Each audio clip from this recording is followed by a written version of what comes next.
Peace and power, and welcome back to KTsAlchmy.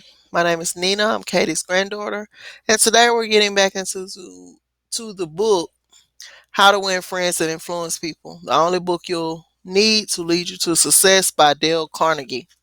We are on chapter 11. Principle number 10 was appeal to nobler motives, and we are on chapter 11, which the movies do it, TV does it. Why don't you do it? This is chapter 11. Many years ago, the Philadelphia Evening Bulletin was being maligned by a dangerous whispering campaign. A malicious rumor was being circulated. Advertisers were being told that the newspaper was no longer attractive to readers because it carried too much advertising and too little news. Immediate action was necessary. The gossip had to be squelched. But how? This is the way it was done. The bulletin clipped from its regular edition all reading matter of all kinds on one average day, classified it, and published it as a book. The book was called One Day. It contained 307 pages, as many as a hardcover book, yet the bulletin had printed all this news and feature material on one day and sold it not for several dollars, but for a few cents. The printing of that book dramatized the fact that the bulletin carried an enormous amount of interesting reading matter. It conveyed the facts more vividly, more interestingly, more impressively than pages of figures and mere talk could have done. This is the day of dramatization. Merely stating a truth isn't enough. The truth has to be made vivid, interesting, dramatic.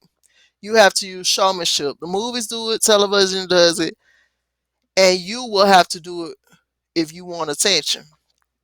Experts in a window display know the power of dramatization. For example, the manufacturers of a new rat poison gave dealers a window display that included two live rats. The week the rats were shown, sales zoomed to 5 times their normal rate.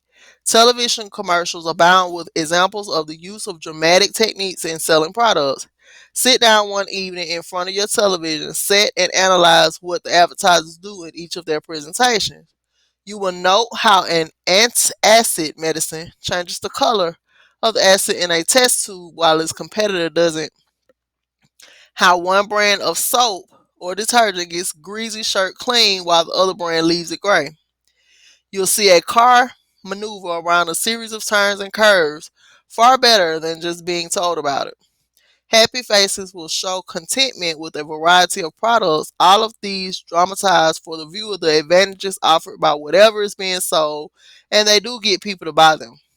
You can dramatize your ideas in business or in any other aspect of your life. It's easy. Jim Yeamans, who sells for NCR Company, National Cash Register in Richmond, Virginia, told how he made a sale by a dramatic demonstration. Last week, I called on a neighborhood grocer and saw that the cash register he was using at his checkout counters was very old fashioned. I approached the owner and told him, "You are literally throwing away pennies every time a customer goes through your line."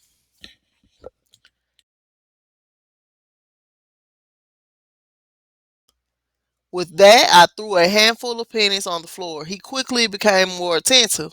The mere word should have been of interest to him, but the sound of the pennies hitting the floor really stopped him. I was able to get an order from him to replace all of his old machines. It works in home life as well. When the old time lover proposed to his sweetheart, did he just use words of love? No, he went down on his knees. That really showed he meant what he said. We don't propose on our knees anymore, but many suitors still set up a romantic atmosphere before they pop the question. Dramatiz- Dramatizing what you want works with children as well. Joe B. Fant Jr. of Birmingham, Alabama, was having difficulty getting his 5-year-old boy and 3-year-old daughter to pick up their toys, so he invented a train. Joy was the engineer captain Casey Jones on his tricycle.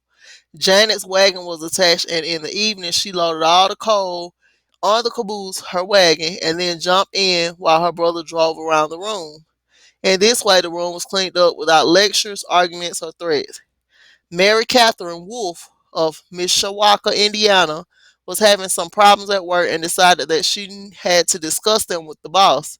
On Monday morning, she requested an appointment with him, but was told he was very busy and she should arrange with his secretary for an appointment later in the week.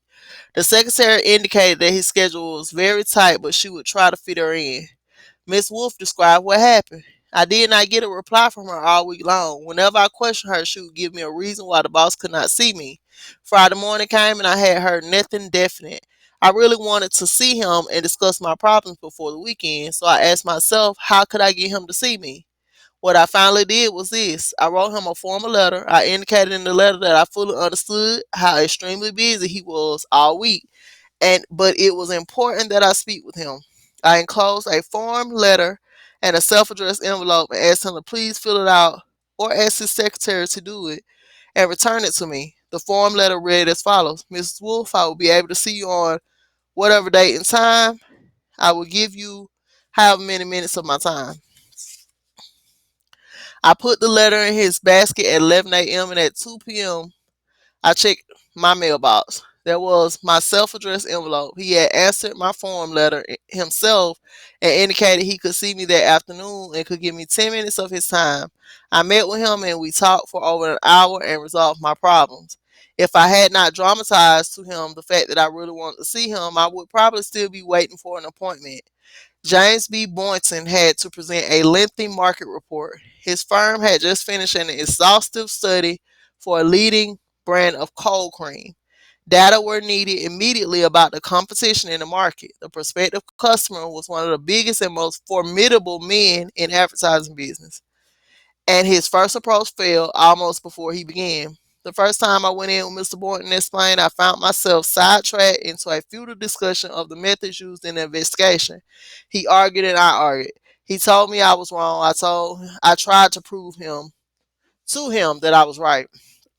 I finally won my point to my own satisfaction, but my time was up. The interview was over, and I still hadn't produced results.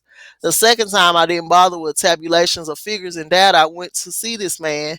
I dramatized my facts. As I entered his office, he was busy on the phone. While he finished his conversation, I opened a suitcase and dumped 32 jars of cold cream on his desk. All products he knew, all competitors of his cream. On each jar had a tag itemizing the results of the trade investigation, and each tag told the story briefly, dramatically. What happened? There was no longer argument. Here was something new, something different. He picked up the first one and then another of the jars of cold cream and read the information on the tag. A friendly conversation developed. He asked additional questions. He was intensely interested. He had originally given me only 10 minutes to present my facts, but 10 minutes passed, 20 minutes, 40 minutes, and at the end of an hour, we were still talking. I was presenting the same facts this time that I had presented previously, but this time I was using dramatization, showmanship, and what a difference it made. So, principle number 11 is dramatize your ideas. Peace and power. And I'm out of here.